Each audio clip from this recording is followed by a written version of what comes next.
지난달 이슈는 뭐 8월 달에 다들 아시다시피 가장 컸던 이슈가 뭐죠?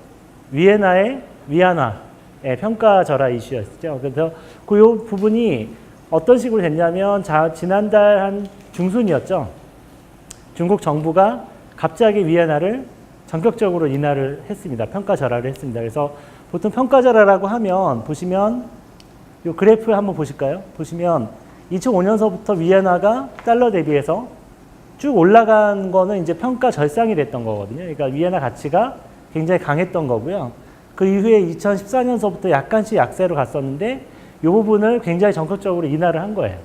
그래서 이 평가 절하 부분은 그 위안화 자체가 원래 변동 환율제가 아니거든요. 그래서 우리나라 환율은 이 매일 같이 바뀌잖아요. 외환시장에서 변동 환율제로 노출이 돼 있기 때문에 뭐 급등도 하고 급락도 하고 이러는데 중국 같은 경우는 관리 변동 환율제예요. 그러니까 변동 환율제가 아니고 페그제인데도 하루에 이제 등락폭을 어느 정도 정해서 인민은행이 고시를 하는 그런 방식으로 되어 있습니다. 그래서 중국 정부가 그동안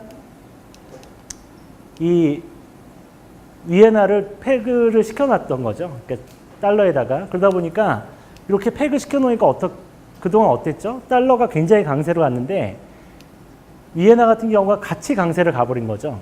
보통 저희가 이제 평가를 해보면 한 16% 정도 절상이 됐다고 생각을 하고 있습니다. 그러니까 달러가 절상이 되면서 같이 페그로 움직였기 때문에 중국 입장에서는 사실 환율 쪽에서 상대적으로 되게 손해를 본 거예요. 이 페그를 시키는 바람에. 그래서 그 부분 때문에 중국의 어떤 제조업 수출이나 이런 부분들의 피해가 굉장히 많이 갔다고 생각을 하는 거죠. 그래서 평가 절하를 하게 된 그 가장 큰 이유가 중국의 제조업 경기가 지금 워낙 안 좋잖아요.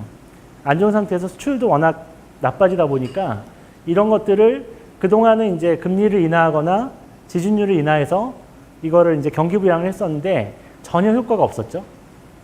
그러다 보니까 이제는 마지막으로 건드는 게 이제 환율이죠. 환율을 평가 절하시켜서 수출을 살리기 위해서 한 측면이 되게 컸습니다. 그래서 요 8월 달에 중국 위안화를 전격적으로 그 평가 절하를 했는데요.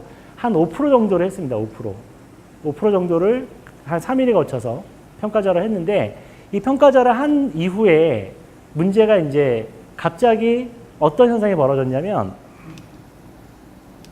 이 전 세계의 통화 가치, 그러니까 신흥국 통화 가치죠. 신흥국의 통화 가치가 갑자기 동시에 급락을 하기 시작했어요. 그러니까 중국과 함께 같이 급락을 하기 시작했고 우리나라 원화도 사실은 같이 급락을 했죠. 예, 그런 현상이 벌어졌고요.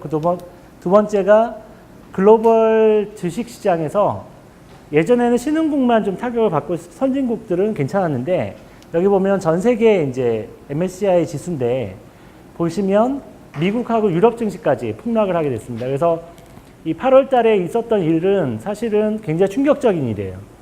그러니까 중국이 위안화를 절하를 시켰는데 선진국 증시까지 그냥 급락을 해버렸기 때문에 도대체가 이게 전 세계 금융시장에 이렇게 파급을 줄 정도로 평가 절하가 굉장히 중요했느냐. 그게 참 어떻게 보면 의문스러운 일일 수 있는 거죠. 근데 그 이유에 대해서 제가 좀 정리를 해봤는데 왜 주식시장에 이렇게 타격을 많이 줬냐. 첫 번째는 사실은 중국이